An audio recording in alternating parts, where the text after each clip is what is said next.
Modern Nintendo consoles don't have a lot of random junk pre-installed on them. They're consoles that are hyper-focused on playing games and have UIs and main menus that reflect that. What the hell do you mean I can't check the weather on my Switch 2? I don't care about Donkey Kong, I want to see what the temperature is in Tokyo. Every time I boot up my Switch 2 and I don't see the forecast channel on my TV screen, I get pretty emotional, okay? There was an era where you could do such things, and it all started with the Wii. The DS did come with PictoChat, but that was just one thing. I consider the Wii the true beginning of Nintendo loading their consoles with pre-installed software. The tradition carried on with the 3DS, which I've talked about in the past, and I think it had the best pre-installed software of any Nintendo console. Then there was the Wii U, which I've also talked about, and it didn't have as much, but it still had some cool stuff to offer. The tradition died with the Switch, and Nintendo no longer stuffed consoles with random garbage. This was likely due to the fact that a lot of the stuff you could do with pre-installed software in the past, such as check the weather and take pictures, could also be done on a smartphone. Since everyone and their mother had a smartphone in the big 2017, interest in having that sort of stuff on consoles started to dwindle. A lot of this software would feel totally unnecessary on modern consoles. The other big reason is because of a shift in focus. Starting with the Switch,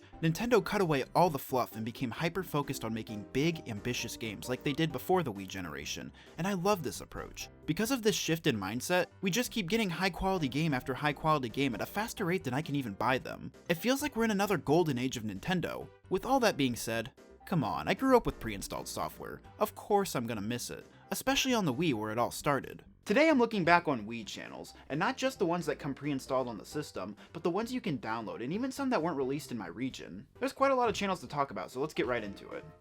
I am still standing by what I said in the photo channel episode, where I said the disc channel would be getting its own episode, and it'll be out by the end of 2025, but for now, I'll keep it brief. The disc channel is where you go after inserting a Wii or GameCube disc to play a game. That's all I'll say for now, but keep an eye out for a full discussion later down the line. Next up is the birth of Mii makers, the Mii channel. When it was unleashed upon the world, it was one of the most simple and intuitive avatar creators to ever exist. The Miis aren't particularly complex looking avatars, but Nintendo designed them in a way that anyone can easily make a Mii that represents them well. It was also so intuitive with the Wii remote because pointing at the screen to select different options felt so natural. Making Miis with other people was so much fun, whether you're making Miis of each other, fictional characters, or just making something disgusting just for shits and giggles. Whenever I had a new friend over at my house for the first time as a kid, the very first thing I would do is make them a Mii that we could use to play games. All the Miis that you make get thrown into this plaza where they wander around aimlessly for eternity. You can pick them up, organize them, and sit back and just watch them interact with each other. More recent Mii makers have all sorts of options for sharing Miis, such as QR codes and connecting two systems together, but the Mii channel had this neat little thing where you could store Miis in your Wii remote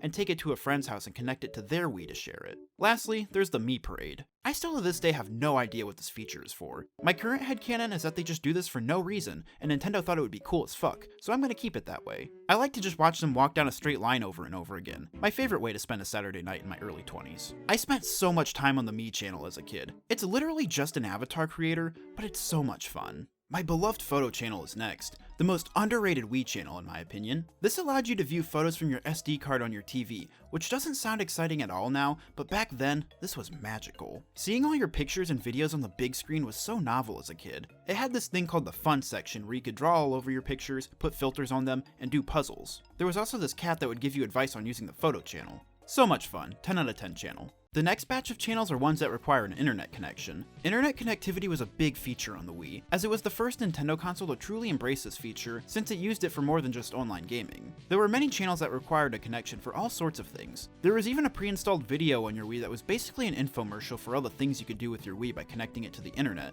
As a 6-year-old, I was too goddamn stupid to connect my Wii to the internet, so I had to wait for my dad to do it for me. It wasn't until a while after we got our Wii that we got it connected, so in the meantime, I would just watch this video over and over again because I was so excited about all the stuff I would be able to do.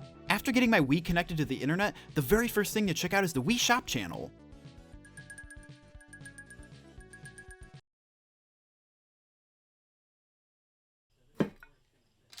Yeah, so the Wii Shop channel is no more as of January 2019, but during its glory days, it was a thing of beauty. The very first digital storefront on a Nintendo console. It wasn't for downloading the latest first-party Nintendo games like Super Mario Galaxy, it had other things to offer. You could download new Wii channels, games from past systems called Virtual Console games, and even Wii Shop channel exclusive games called WiiWare. It used its own form of currency called Wii Points, which was standard practice for companies at the time. You bought the points with real money and then used those points to buy games, which I guess was a way of making it so you wouldn't feel like you're spending real money on games. Nintendo made it pretty easy to understand though. 100 Wii points equals $1. I bought my aquarium and Bubble Bobble on this thing, so that alone makes the Wii Shop channel one of the best things Nintendo ever created. The forecast channel is a way of checking the weather from your Wii. You would click on the city that was closest to your hometown because the list of cities was limited, and you'd be able to stay up to date with the current weather and the 5-day forecast. You could also explore this interactive globe and view the weather from other cities around the world. This is something I was fascinated by as a kid. I didn't have an easy way of accessing the weather as a kid, so being able to do it from my Wii was mind-blowing. I found it way more entertaining than I probably should have.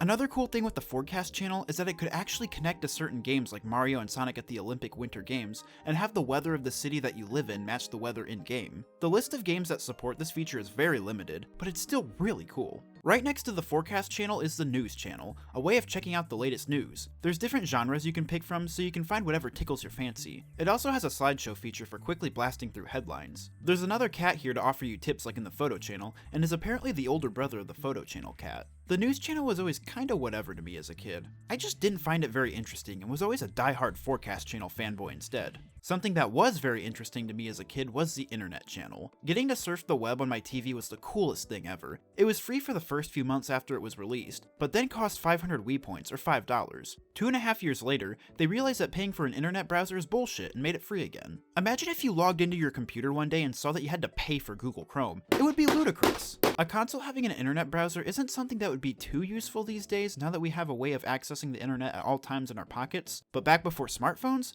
Magical. Over here we have the Nintendo channel. This was a way of staying up to date with the latest Nintendo news with game trailers and stuff. I remember watching the trailers for New Super Mario Bros. 2 and New Super Mario Bros. U over and over again, as well as the trailers showcasing the Wii U. This was actually my way of finding out about new Nintendo games. This was before my days of having Twitter or just googling Nintendo and then going over to the news tab, so the Nintendo channel was really handy for me. I had the new 2D Mario games revealed to me through this channel. The Nintendo channel could also be used to play game demos on your DS. You'd basically be able to connect your DS to the Wii and play various demos, and I played a ton of Kirby's Mass Attack using this feature. The Check Me Out channel is one of my favorite Wii channels. This channel is used for sharing your Mii creations with the world, and then you could download other people's Miis to your system and have them in your Mii channel. You couldn't edit your imported Miis, but you could use them in any game that had Miis in it. I wasn't nearly creative enough to make cool Miis, so this channel was my way of getting top-of-the-line Miis such as Hamburger and Peter Griffin. Another thing you could do is enter your Miis in online contests. There would be a description given, and you'd have to create a Mii that matches that description as best as possible.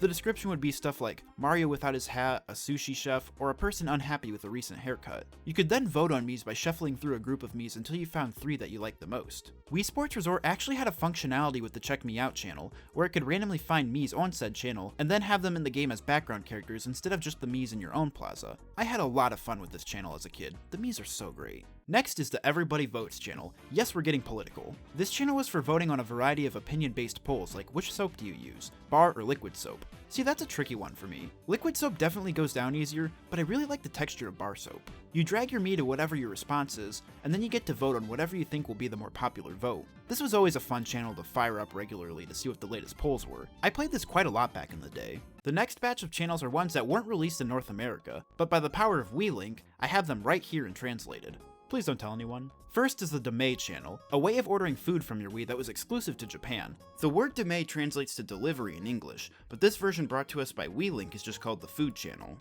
Isn't it crazy that just by moving this thing around, you can have a pizza delivered to your door?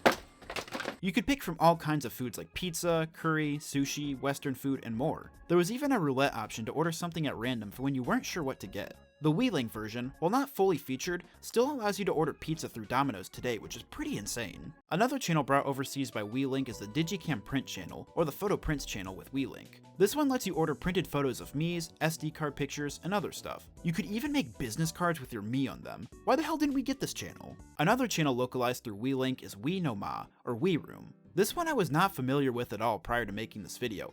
I'm sure you can understand my concern when it immediately asked for my blood type when setting it up. After doing some extensive research, Wii Room is a channel for video on demand, movie rentals, and shopping. There were different rooms in the channel that could be visited that would have different kinds of content depending on the room. The main focus was programs that could be watched by the whole family. It received an update in 2010 that introduced the shopping feature, where you could order real-life things such as food, merchandise, and DVDs of We No Ma videos. All this seems great. What a neat little channel.